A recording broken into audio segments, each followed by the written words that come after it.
Welcome to Unscrupled, a minion of the Unspoiled Podcasting Network. This week we have Buffy the Vampire Slayer, as we have for many weeks, so get used to it. And we are going to do episodes 9 and 10 of the first season, The Puppet Show, and Nightmares. In these episodes, Buffy finds out that you can be sexually harassed by any male, even just puppets. Welcome to Unscrupled.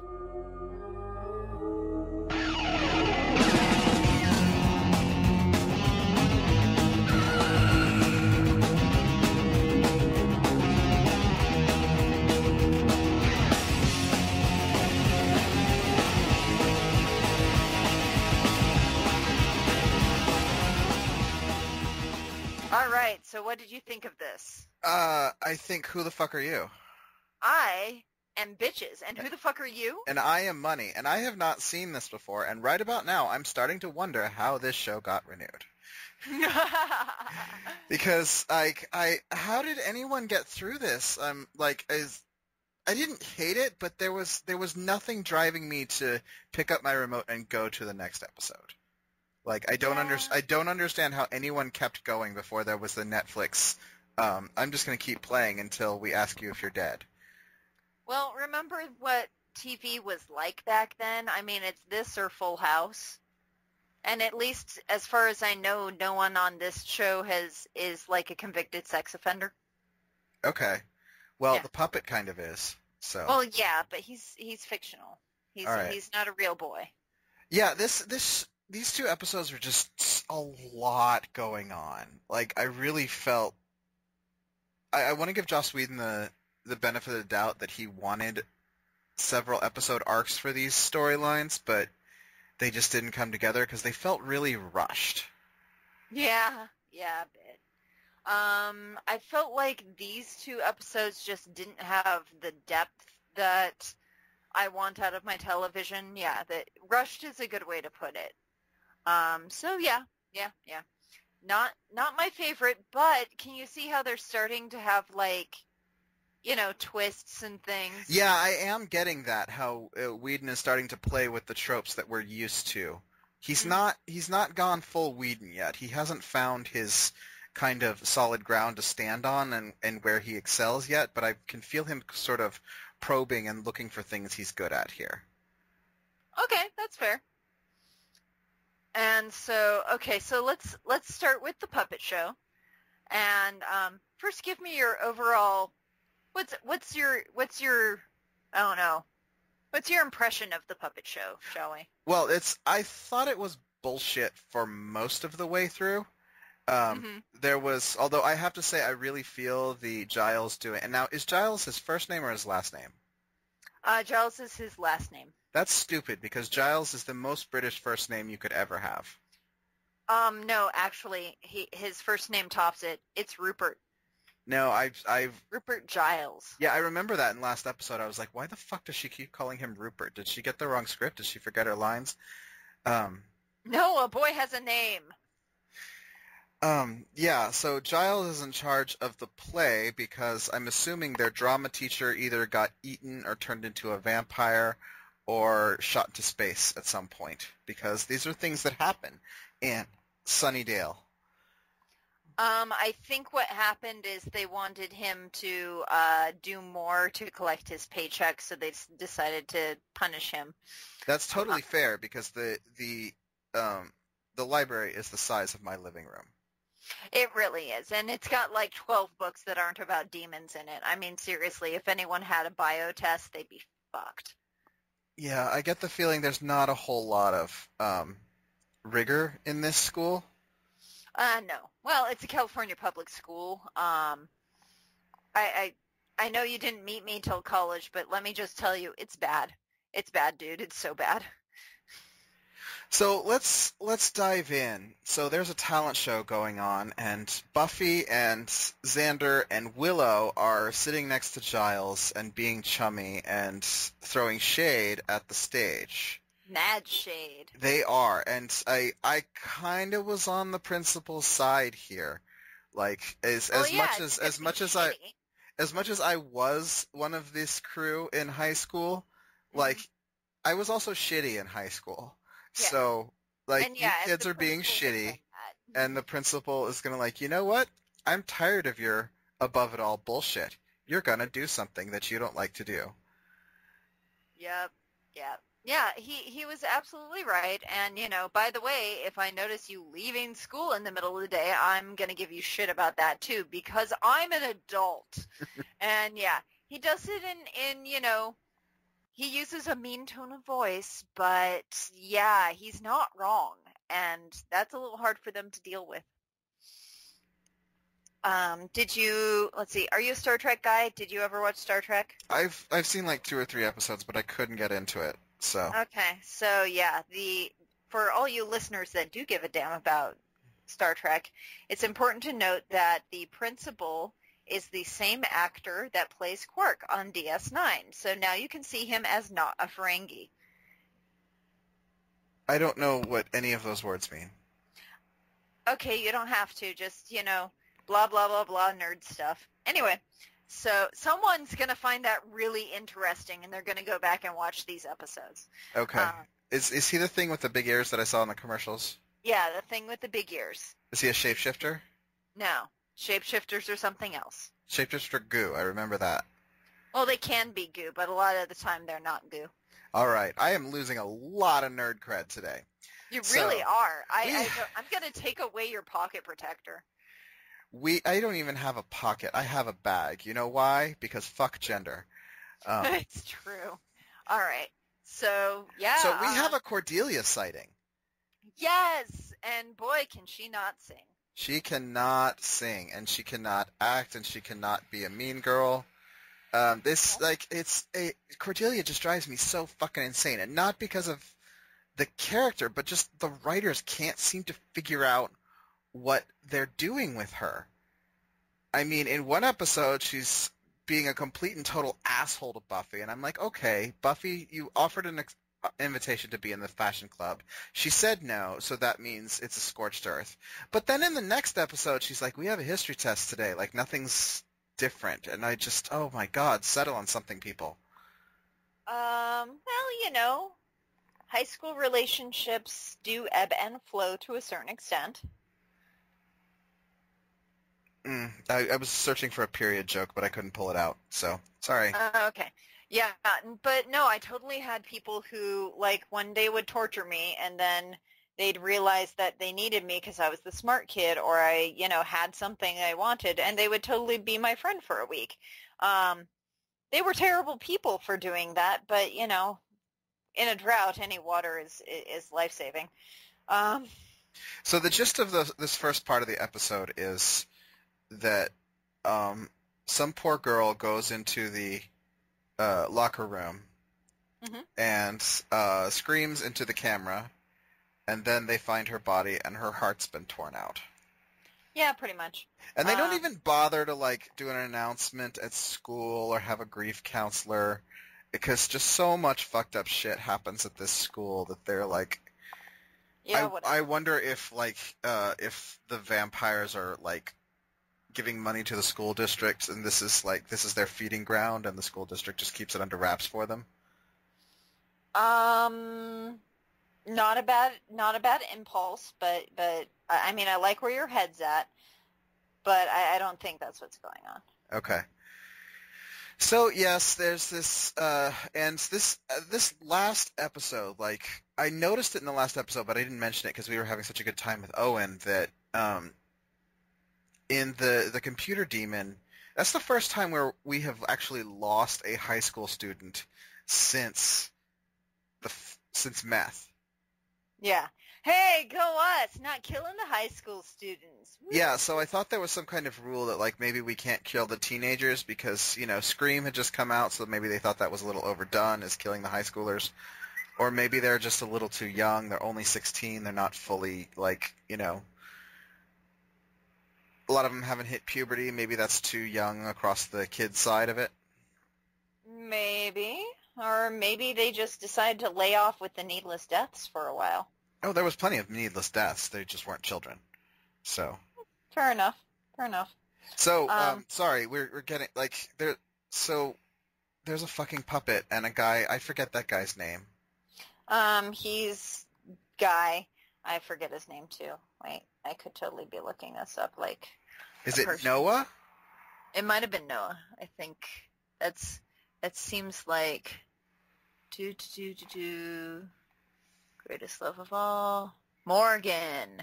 Yeah, that sounds His name is right. Morgan. So yeah. this is not the same guy who was being picked on by the pack of hyena people, though. No, he's a whole new nerd. Okay. So he has a ventriloquism talent, which he's clearly never done in his life because he doesn't know comedy, and he doesn't know how to throw his voice, and he doesn't know not to sit in the middle of the stage when everyone's walking around trying to build a stage behind him. Yeah. And so what did you think of his terrible act and then the dummy, doing his thing? Did you think, oh yes, he planned this all along? It was pretty fucking obvious. You don't bring a dummy onto a show like this unless it's going to have a demon in it or be sentient or like. I'd never seen Chucky, but I knew Chucky was a thing. So, yeah, there was no other conclusion, and I've never who was it? Jeff Durham? Oh, the puppet guy? Yeah, the puppet guy that we rented from Blockbuster, and we turned it off after I think we got through, 10 minutes of racism before no, you're not bringing puppets back, no matter how racist you could be with them. Yeah, I liked him when I was younger, and he wasn't quite so racist, and yeah, since then, it's not really been much of a thing. I can't hang. Sorry. Jeff, we're breaking up with you. We're probably the only ones who rented your thing from Blockbuster too, so I'm really sad. There was an episode. No, he's wildly popular. Really? Seriously. Uh-huh. How is that possible? He's not funny. So you know how Donald Trump is popular because he's racist and people dig that? Yeah. Same thing. Okay. All right. Well, find your niche, buddy. Yeah, pretty much anything that there's a time that includes now in our collective psyche that anytime you say, "Hey, let's kill us some sand people," that people are going to applaud, and it's the worst, and I hate it so much. Luckily, the demon doesn't go the racism route. He just goes the horny old man route. Yeah, it's like the first time in my life that I've ever been pleased that, someone's going to be, a creepy old guy who tries to feel you up. I know, it was rapey, but we were glad it was rapey because in the 90s there wasn't really a distinction between horny and rapey. Yeah, there really wasn't. Why didn't I notice that then? It wasn't like serial killer rapey, but it was friends rapey. And that's the term I'm coining right now is friends rapey. I never watched Friends, so I've got no idea what friends rapey is. You're a lucky, lucky woman. But just the kind of, that shit we learned about Donald Trump, it's just a low-grade version of that. Just a kind of entitlement to women's bodies. Oh, yeah. Yeah. Frasier had a bit of it, too, because, Frasier is not a good-looking man. He's not very smart. He's an asshole. He doesn't have anything. And yet, suddenly, the writers keep throwing all these gorgeous women at him who just, parade through his life. And he just has such an entitlement complex about them. So. Well, don't you know that moneyed, powerful people can just, when they see a beautiful woman, they can just, kiss her. And that's completely okay because they're rich and powerful and the woman has to take it because if she pisses him off, he could ruin her credit or something. And as we know, that actually does ruin lives. But that's okay. Before we go too far down this rabbit hole, I have to point out that both Dave Chappelle and Boondocks had this problem in a massive way. So I never actually watched Dave Chappelle, so I have no idea. Boondocks, I enjoyed a lot. I did too. I wasn't woke yet. So anyway, rapey puppet jokes. So clearly there is a demon or a spirit or a ghoul inside the puppet. And it's pretty fucking obvious, and nobody notices it. And I noticed Buffy was getting kind of, I don't think this is right, but of course, like, so much shit goes on that it was a little bit of characterization for her that she was like, maybe I'm being oversensitive because, I got swallowed by a demon last week. So. Point, yes. And Buffy lets certain things go just because, like, if you at that age get labeled at your school as the social justice warrior, you really don't have any dates ever, especially in the 90s. That is very true. Yeah, there's just no tolerance for that sort of shenanigan. So, Giles, after the woman's heart or the girl's heart is found, and we learn her name is Emily. Mm-hmm. And she's a dancer. And the talent show is still going to go on because, like, nothing phases these people at all. Well, the show must go on. I mean, seriously, there's a whole saying about it.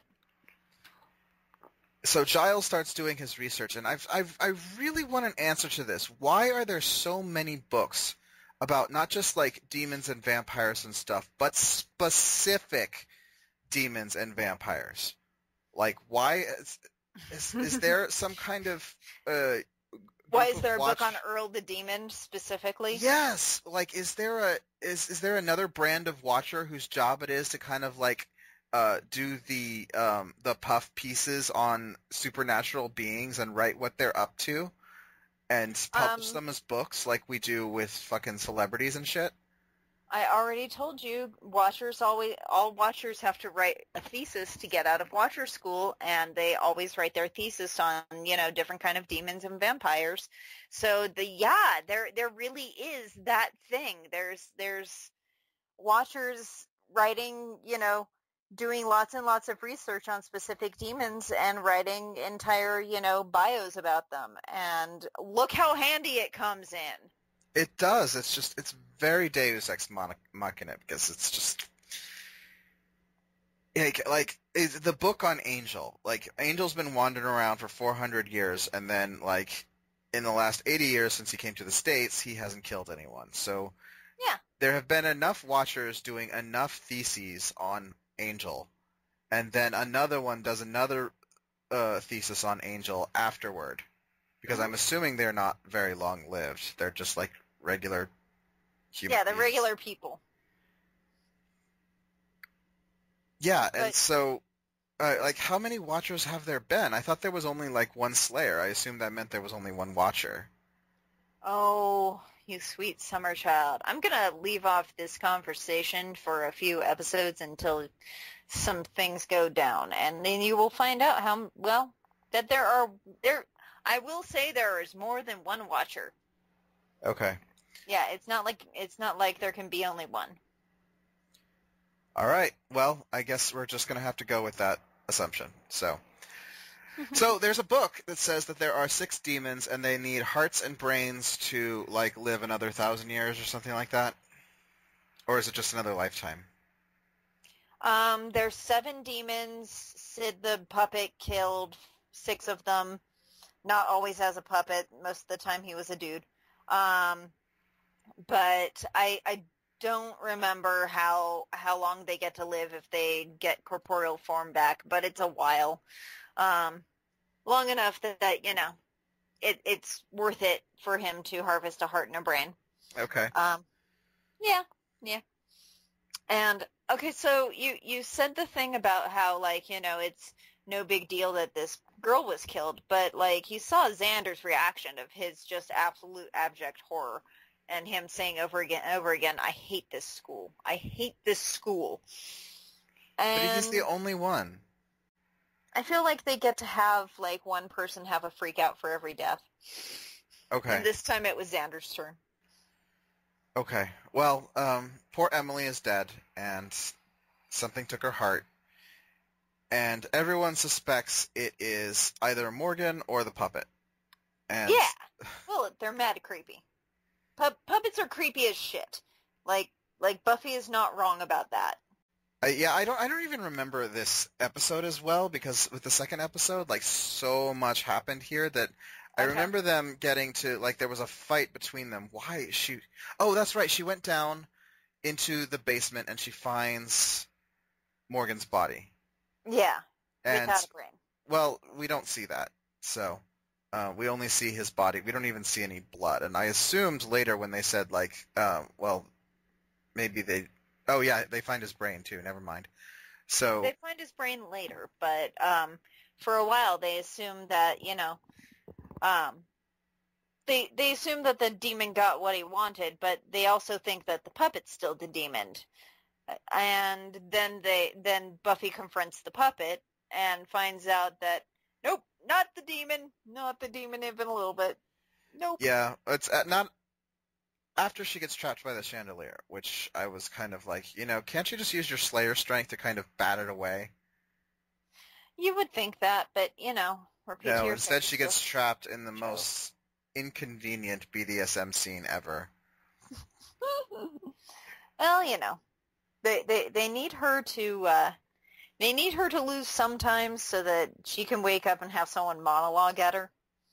That's fair. It's just why the fuck does the basement of a high school in Rancho Cucamonga have a steel chandelier? A big-ass Phantom of the Opera chandelier that swings. Maybe it was a ranchero before? Okay, why is it in the basement? Because where else do you put old chandeliers? You put them in a corner in the basement, not hanging from the ceiling in the basement. No, you want them to hang because if you put them on the ground, they'll warp. Oh, whatever. They You should know have I'm sold right. it on eBay. Yes, they should have, but eBay didn't exist yet. So she manages to wiggle out, and then she kind of has a come-to-Jesus moment with the puppet where he's like, oh, cool, you're a Slayer? I knew a Slayer. I fucked a Slayer once. And she's like, shut up. Yeah. So how often does a Slayer come around? It's the intro says every generation, but what's a generation? Is it 15 years? Is it 30? Is it like it doesn't happen until the Slayer dies? Am I not allowed to know the answer yet? You're going to have to just speculate on that for a minute. Oh, you're the worst. So Sweet, sweet vengeance. God. So they decide to team up and try to catch this demon, and I don't know why they arrived at the conclusion that it must be someone in the talent show, and whoever doesn't show up is the demon. But I'm like, it could be a janitor, it could be anyone. I don't see why they got to the conclusion that this had to be a. Yeah, I didn't grok that either. It's okay. But they decide that it must be someone there, and that he's got his stuff, so he's gonna beat feet. Except that he didn't get a good brain. No, indeed. He did not. Apparently, poor Morgan has had some brain tumors. Yeah, and if you're gonna eat a brain, you want it to be fresh and undiseased. Apparently. I didn't get that they were eating it. I thought that he was like putting it in his body so that he could like replace it. He just needed spare parts. Oh, okay, sure, why not? We never actually find out what the demon's going to do with the brain, but the fact that he wants it is bad enough. Right. So, yeah. Do you remember Heroes when we thought that Siler was eating brains? Yeah, and he's like, Claire, that's disgusting. Yes, that was amazing. I think you saw that part secondhand because you didn't get very far on Heroes. Yeah, there just came a point where every single episode jumped a different shark. Yeah, and that was after season 1. So, spoiler alert, listeners, don't watch past season 1 of Heroes. Seriously, it's not worth it. Mm-hmm. Just the stars aligned to make a great show bad. Yeah. It was good for the first season. The first season was hardcore. The first season was an amazing sci-fi reboot of X-Men that was really super diverse. And by the second season, it wasn't a good sci-fi show, and it wasn't that diverse. So I'm gonna do the cardinal sin for nerds, and Okay. I'm gonna say that I'm actually kind of glad that Firefly didn't get a second season because I feel like they would have just messed it up they would have done it wrong, and then our beautiful, perfect show for those of us who are in the Brown Coat Club would have been spoiled by, sucking later. Because stuff that happens later on in a show can actually ruin your first take of a show. And I'm going to go with the exact opposite opinion, because I did not like Firefly. And No one loves it. I didn't think it started to get good until the later episode, so I wanted to see more, because I knew there was a good show in here. But like I said, Joss Wheadon does his best work after he's been fired, when he realizes, okay, I have this great idea that I haven't been milking, I've just been kind of coasting on. Well, exactly. That's the thing, though. If he had gotten a second season, he would have unfired and then started sucking again. That's fair. But Dollhouse was amazing. So Dollhouse is amazing, but yeah, it's rough to watch, guys. There's a lot that goes on in Dollhouse that is makes your skin crawl pretty good. Yeah. Raises a lot of questions, though. Really good ones. Anyway, back to Buffy. Back to Buffy. That's our new catchphrase. Back to Buffy, because we've been talking for God knows how long, and we've mentioned Buffy like twice. So yeah, 26 minutes and 15 seconds or something.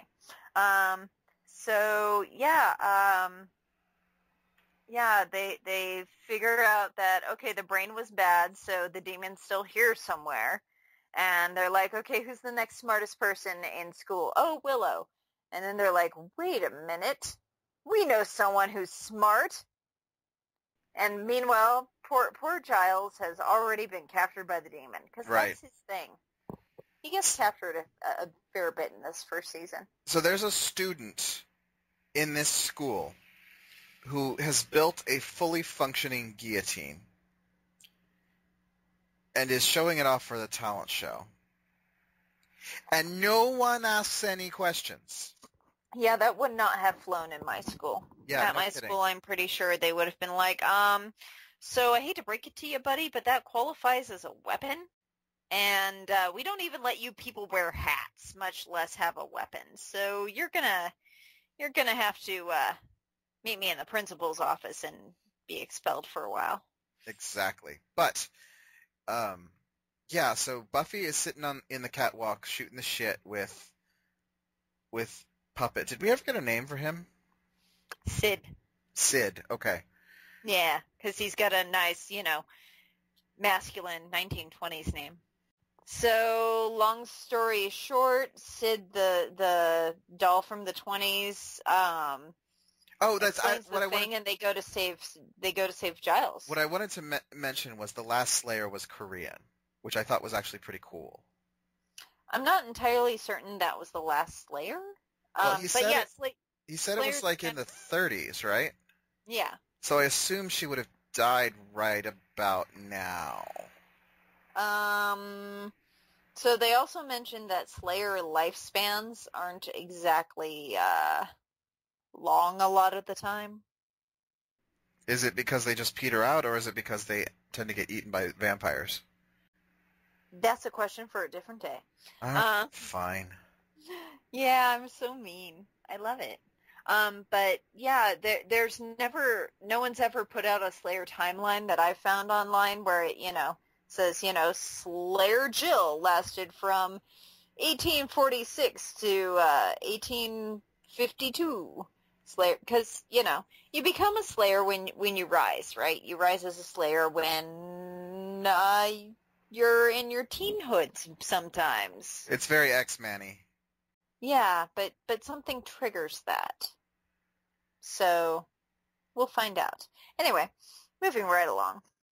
Let's see. So there's a fight with the demon, and the demon turns out to be generic blonde kid who I'm assuming had a record and, was enrolled. Yeah, was he a demon this whole time, or did he get demonized at some point? Inquiring minds want to know. It's a fair question, and he has Giles tied down, and he's going to cut half of his head off, but wouldn't that cut the brain in half? Do you need it to be intact? Because Morgan's was intact. The kid mentions that the way he's designed his guillotine, it kills you, but the brain just flops out all perfect and stuff. So he thinks he's got the ratio of skull to chop right. Maybe so he only needs the cortex. He doesn't need the medulla oblongata. Possibly. Who's to say? They don't really get to talk to this particular demon. Doesn't monologue so much. He just kind of does what he's gonna do. Yeah. He really cuts to the chase. But Buffy jumps in and saves the day, of course, with a little assist from Sid. So, and this was, I was starting to see a little bit better in the fight scenes, but the fact that she kind of kicks him onto the guillotine was really kind of silly. Oh yeah, but if there's a gun in Act 1, it's gonna go off in Act 3. If there's a guillotine ever, it's gonna cut someone in half. That's just what you get. So it cuts off the dude's head. And Sid says they need to carve out the heart. Oh, he needs to stab him in the heart. Okay, he needs to stab him in the heart. And he does so, and he flops over dead. And then there's this whole Jesus-y, I'm carrying the dead body. Oh, so sad. Oh. And then the curtains go up, and they're like, what just happened? Yeah, how do they explain that away, the fact that there is a creature that has been beheaded on the ground? Do they say it's a prop and throw it out? Yeah, it's just rubber, no biggie. I think they'd have to, because it doesn't... But also, how do they explain, hey, where did that blonde kid go? He's been here for a couple semesters. And why is his skin laying on the damn floor? Yeah, they kind of gloss over that part. They gloss over a lot of things. So not the best episodes. These are kind of slapped together, and you can tell. Someone was like, what if there was a talent show and an evil doll? Yeah. And then there's our trio of jackasses decides that they're going to put on Oedipus Rex. Which... 1, no. 2, Antigone is much better. 3, you don't even have to go with the Oedipus family. The Oresteia is far more interesting. 4, pillowcases are bullshit. 5, no. 6, get off the fucking stage. You know that they were forced into this, so they picked the first script off the pile that had 3 parts in it and just went with it. They're like, we're going to phone the shit out of this in. And, yeah, they did that thing. Good for them. Although Willow, getting deer in the headlights and just fleeing off stage was very good. I enjoyed that muchly. Okay.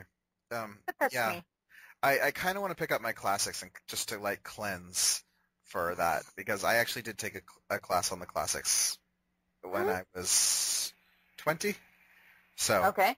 Well, they're super fun. I mean, it's got classics got it all. There's pirates and there's sex and there's danger. No, I'm talking gods. about the Greek classics. Yes, there's pirates in the Greek classics. I don't remember any pirates in any of them.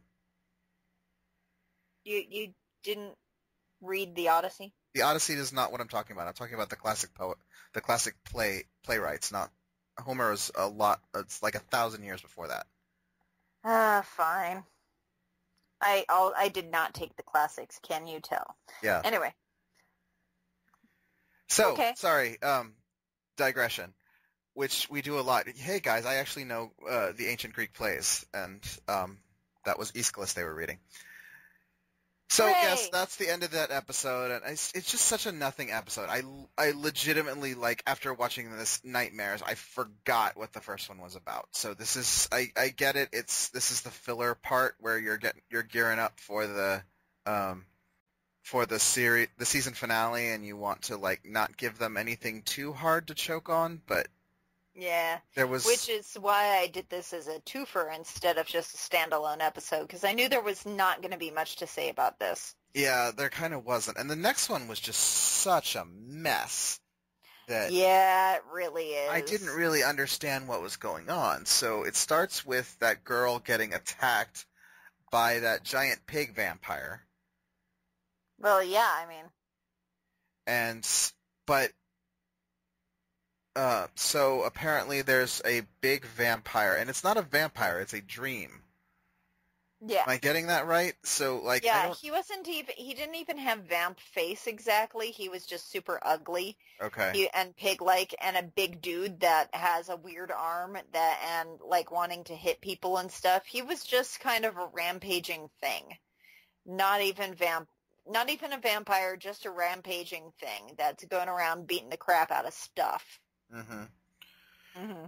So he beats up this poor girl, and they go to see her in the hospital because they care about this girl for some reason. Well, see, that's not even the start. We start with Buffy having a nightmare. Oh, that's right. Yeah, she has a nightmare. Getting ate by the master. Right. The master is... How does she know what the master looks like? So, don't answer that. No, we've covered this. She has vampire dreams. Okay. Yeah, she has Slayer dreams that kind of foretell stuff. And yeah, so she's seen him in her dreams before. Okay. So she's having a nightmare, and then our next reel, like, apparently Cordelia actually has a friend here. So, and her friend does not die. She gets the shit beat out of her because smoking kills, and there was a lot of really heavy-handed stuff with the smoking kills banner behind her when she's getting the shit beat out of her. Yeah. That's a PSA for us all. Yes, I'm ingesting nicotine even as we speak. I hope a pig monster doesn't try and eat me. Anyway, so yeah, there's all this weird stuff about nightmares and stuff.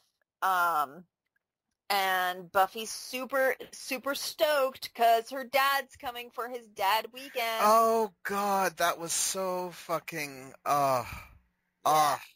I'm like, that was heartbreaking. Just, like, not even, like, the nightmare about her dad. Just the fact that she's so fucking eager to see him. And I'm like, this cannot end well. This can never end well. Yeah, just her getting so stoked about her dad coming was really tough to watch. And, divorce is hard, guys. Usually warranted, but hard. That's why I say don't have kids, so that you can get a divorce and you don't fuck them up. Wow. And the population of the planet plummeted. I'm okay with that.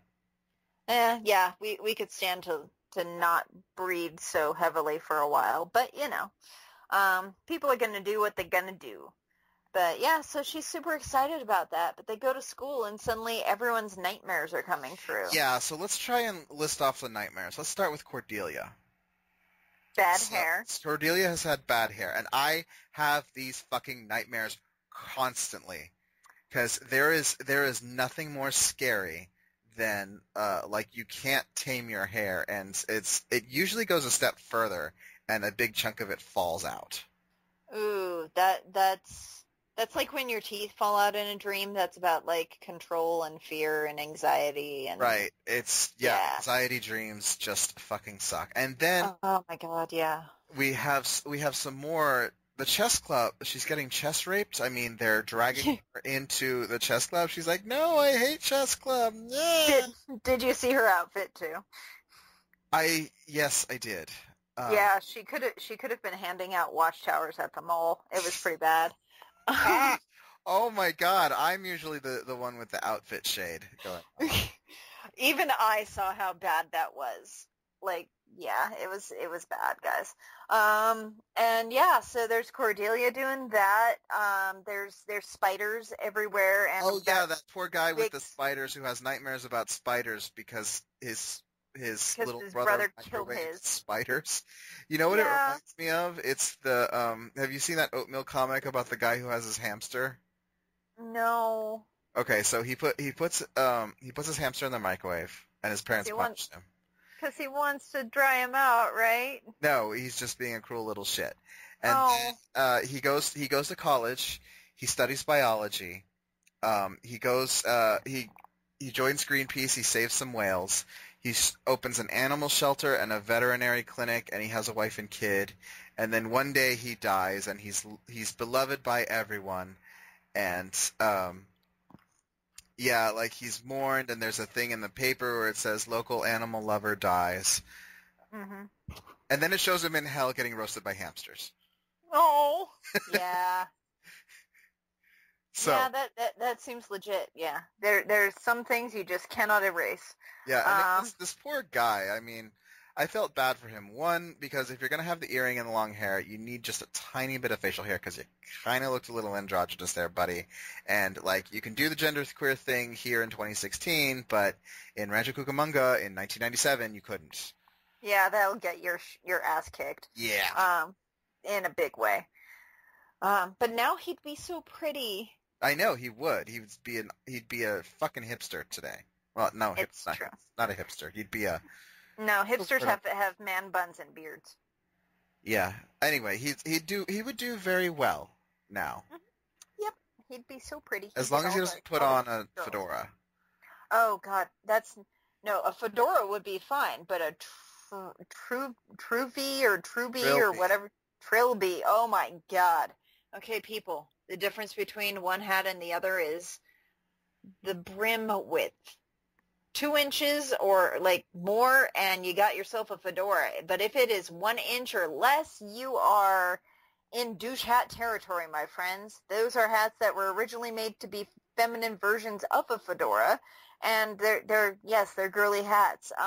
But now they're not even for women anymore. They are only for douchebags. If you wear it, you're automatically 10 times douchier than you were before you put it on. All right, so I've had my diabolical plan. I think we need to get the gays together, and we need to start wearing trilbies. And this is why. So that whenever we see one of these MRA assholes, we can say, oh, honey, did you just come with us? So anything that they latch onto, we need to turn into a piece of gay iconography. Oh, wow. This is brilliant. This could work. Yeah. Yes, it could. All of our queer listeners. Yes, I'm putting up the bat signal, which is, for me, since I live in San Francisco, is just a giant penis on the cloud. So awesome. Okay, we can do this. Oh, and for people that don't know what MRAs are, men's rights activists. Don't Google that. Please don't Google that. You will cry. Just take my word for it. It's the dudes who coined the term friend zone and think that, you're supposed to just that women owe them sex. That's essentially what it comes down to. Women owe them sex. Because, they're men and they have needs or something. I don't know. They're so weird and wrong. Oh, I hate them. There's a lot of variations on them too. There's like the pickup artists who treat women like shit because they think it's going to get them laid and it doesn't.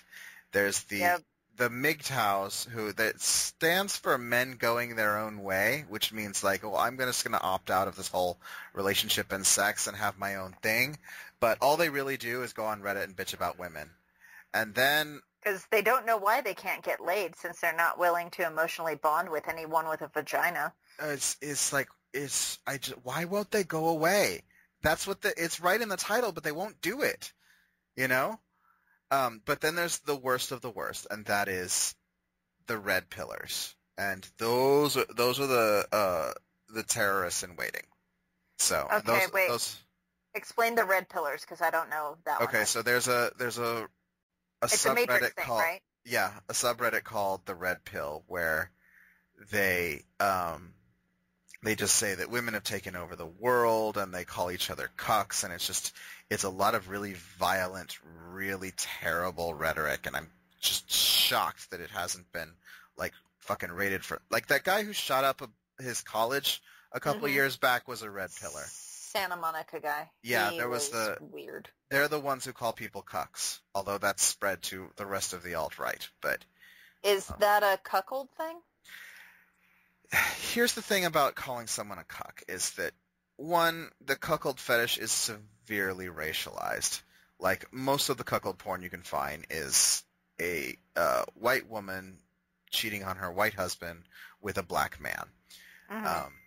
So that's where what they're really saying is that you're such a not man that a black man is fucking your wife. And so you need to, if you've ever been called a cuck on the internet, and I have been called that many, many times, you have to realize that when someone insults you, they are insulting you with something that they think hurts and something that would hurt them if it were true. So it's like it's the word cuck is a giant red flag that this dude is a racist piece of shit and you need to get the fuck away right now. Okay, good to know. So how did we get here? Oh yeah, that guy had no facial hair and maybe wore a trilby. So sorry, guy, we didn't mean to paint you with that. We would just we went down this road because this rabbit hole. This is a nightmare show. This is, and MREs are true nightmares. So, but I want so much to talk about Buffy's test anxiety nightmare.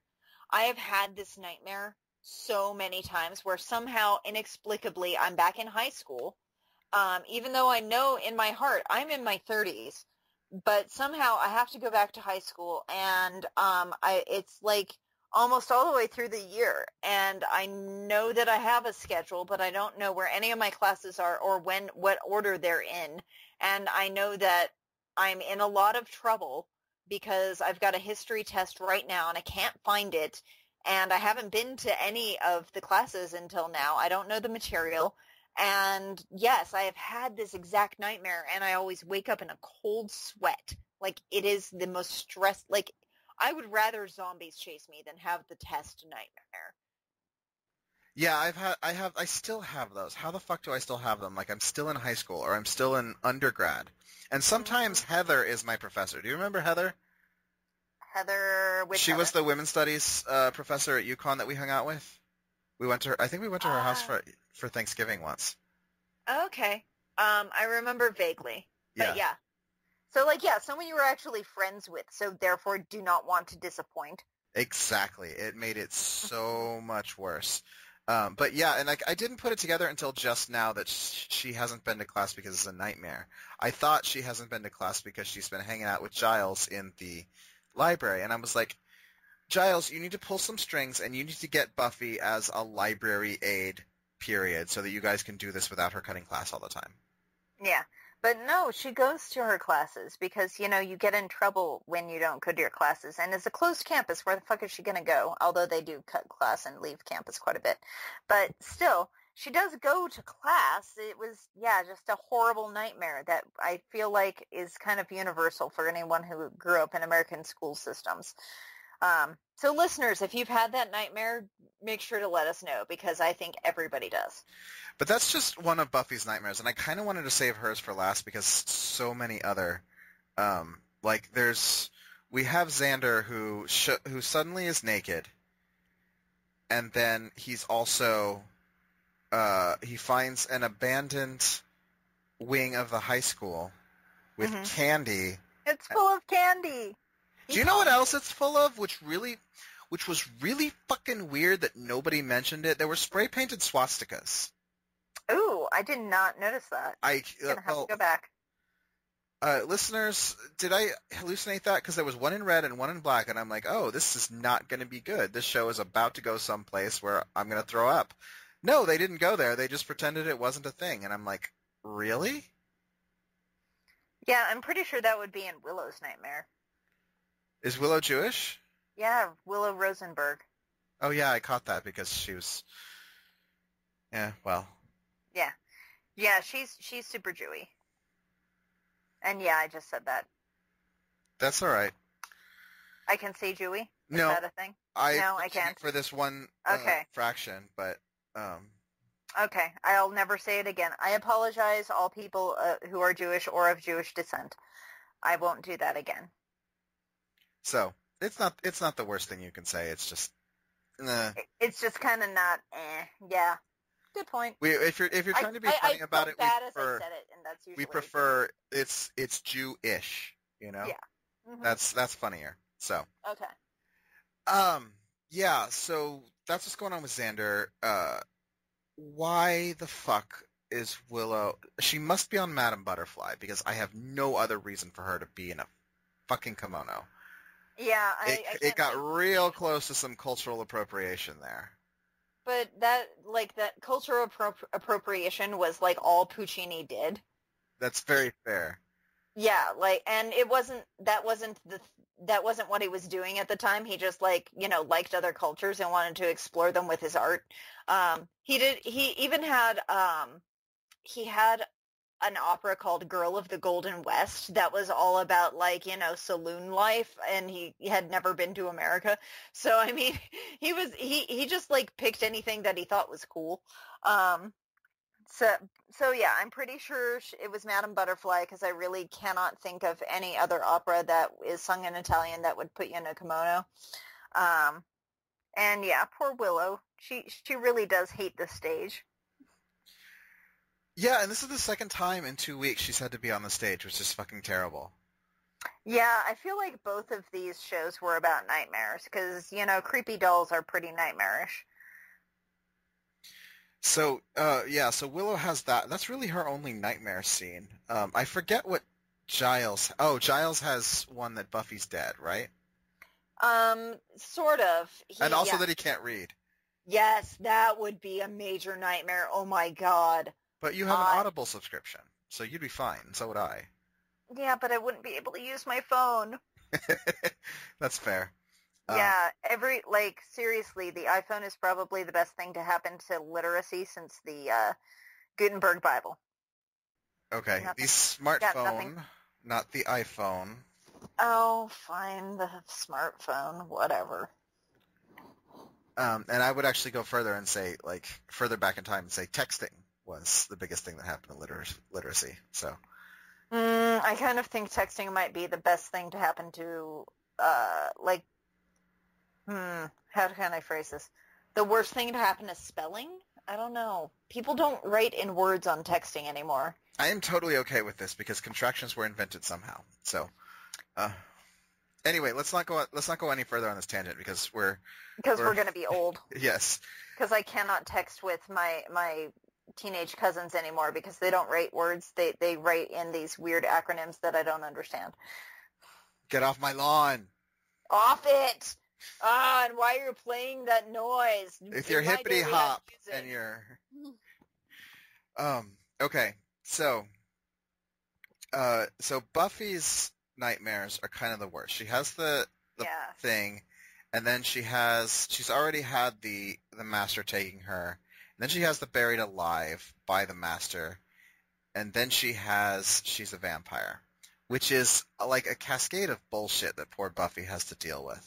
You skipped her best nightmare. Which when one? Her dad shows up at her school. Oh, God. That one fucking traumatized me. It was so sad. stupid, but at the same time so harsh. At the same time, that thing that every child of divorce has in the back of their head. It's like, is this my fault?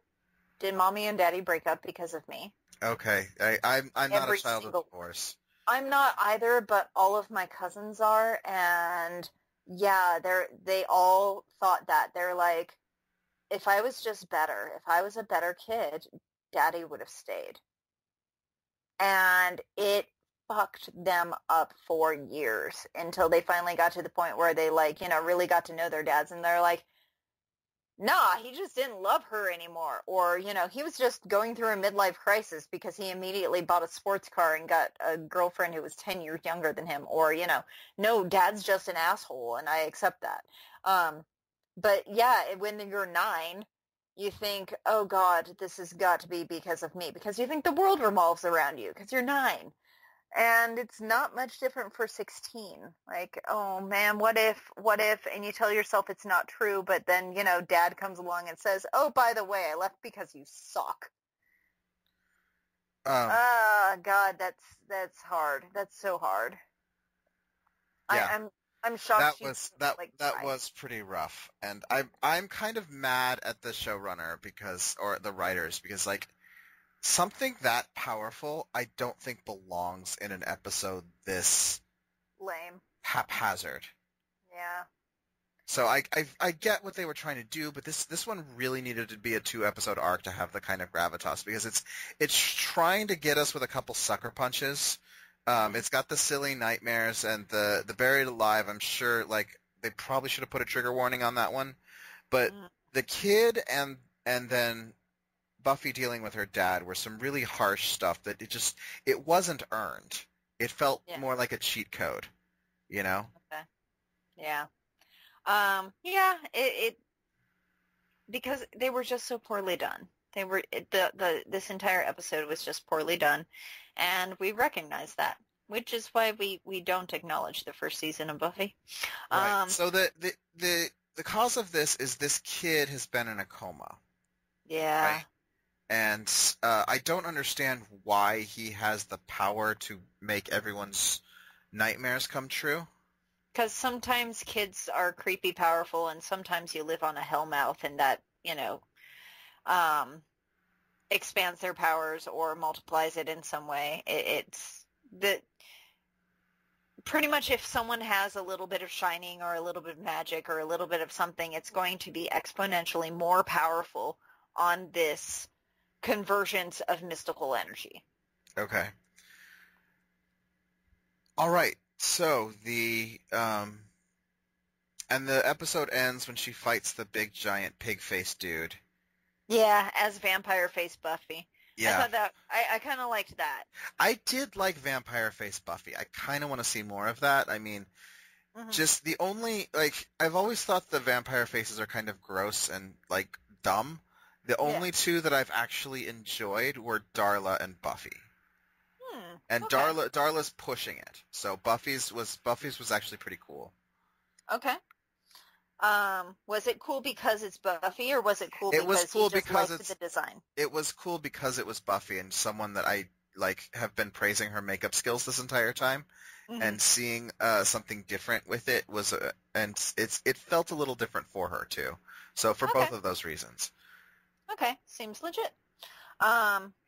So yeah, she beats the bad guy, and then she tells the kid, "Hey, you have to do this last part," and he's like, "No."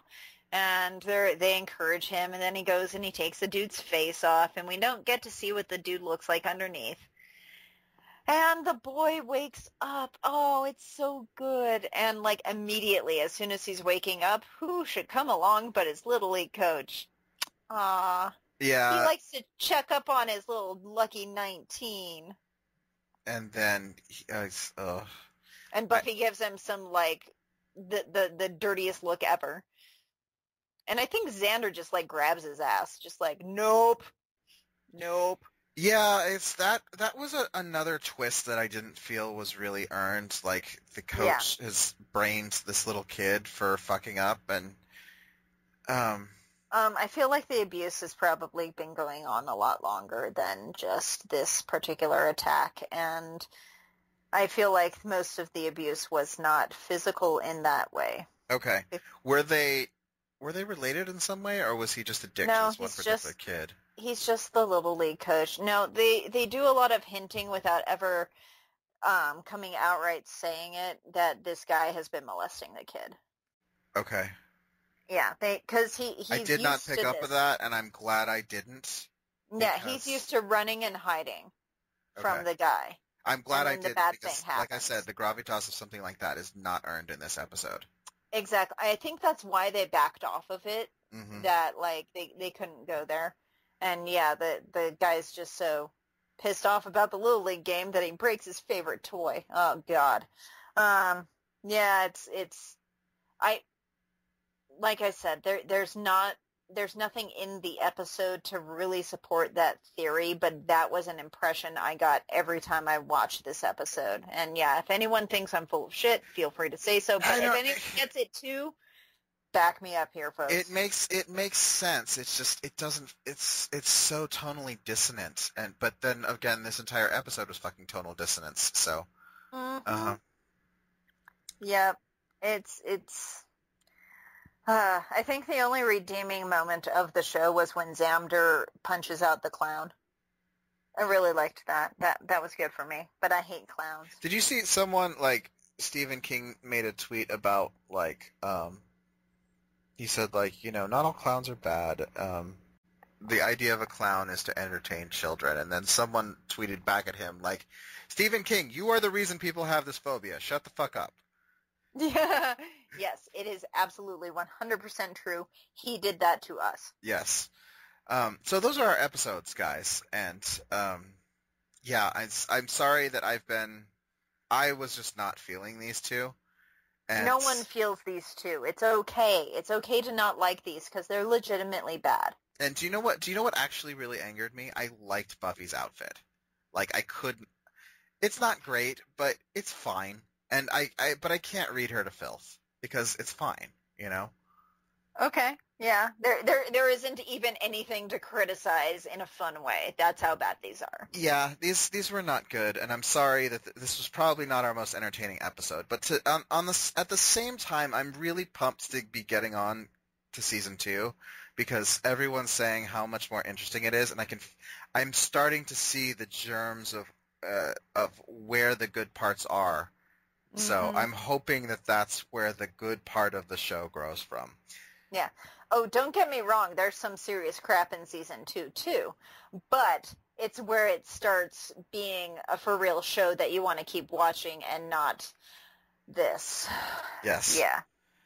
So, I think we don't have any new reviews, but hey guys, if you want to give us a hand and you can't afford becoming a patron, which you can do at patreon.com/unspoiled, you can write a review and make sure not to use the word bitches because they will can your review and they will not tell you about it. Yes, because anyway, they freaking suck. Write your review and put it up and we will read it because we would really like to get into the new and notable because there's a lot of Buffy podcasts, but I don't think they've ever found a gay man in his 30s who likes to criticize fashion who has never seen Buffy. Like, That is 100% true. I am the only one, guys. I'm the only one. So, the wonderful thing about me.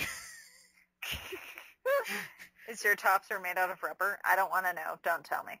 My tops are made out of latex, you unclassy bitch. And I'm going to stop us right there. Anyway, so my plug is going to be about the same thing it's always about. Come on out to LostCon, Thanksgiving weekend, LA area, the LAX Marriott. It's a heck of a good time. And if you understood anything I said about Star Trek, then you should be there. Come on out. All right. Yeah, I've got more plugs for the Unspoiled family. Like, you can support us by, I just said it. I'll say it again, patreon.com/unspoiled. And you get access to a bunch of cool stuff. So, Bitches and I just do this one, but our podcast queen, Natasha, who, let's be honest, she's a lot better at this than we are. So, I don't know why you guys are here. She covers a lot of things, and she's got patrons-only content as well. So if you're paying for it, you can get yourself some Luke Cage, which I can't wait to start watching once I have some fucking free time. Girlfriend and I started watching it. It's intense. Did you have to change your sheets? We did get down in the middle of one episode because that's how sexy it is. Wow. Yeah. So, yeah, it sounds super sexy. After Luke Cage is going to be Twin Peaks, which Natasha has never seen. And that's amazing. And since it's Halloween, Natasha is doing her Unspooked series where she reads scary stories that have been submitted to her. And those are scary as fuck. Do not listen to them alone in a house by yourself because you'll like shit your pants. I listen to them while driving on a hot sunny day. Wow. And I'm still freaked out. She mentioned to me that she had to do them all at once and release them slowly because she just could not take doing them every once in a while. She needs to get all the trauma out. So if you like scary stories, become a patron. And let's not forget that for the rest of you plebeians, she is also covering The Walking Dead. No, she's not covering The Walking Dead anymore because The Walking Dead sucks. She's covering Harry Potter. She's covering Justified. She's covering The Dark Tower. She's covering His Dark Materials. And I think that's it. There might be more in there, but she does a lot of really good work, and you should totally be a fan of Unspoiled. Be giving us all your money because I am out of wine because there aren't enough patrons to pay me to buy some wine. So. Yeah, it's true. I'm actually having my girlfriend bring me wine because I'm just out. All right. I'm just out of wine, and I can't afford any more because I'm impoverished. It's not true. I'm not impoverished. So that's our show, everyone. For the next episode, we probably should be saying this as we go because there might be some other unspoiled people. We are going to be watching 2 more episodes, and that is the end of Season 1. And I'm hoping the finale is a big fucking bang because honestly, I found it really hard to get it up to talk about these episodes. Yeah, we had to, we rescheduled 3 times just today because that's how meh they are. But the next 2 episodes are, I forget what they are, but they're the last 2 in the season. I forget if they're better or not, and that should tell you something. But we're going to power through them, and we can do this. You and me. So are you excited to get to season 2? Oh my God, you have no idea. It's going to be so much better. All right, I believe you. So that's our show, everyone. Let's say goodbye, bitches. Goodbye, bitches. Goodbye, money. Goodbye, listeners. Goodbye, listeners. Bye. Bye.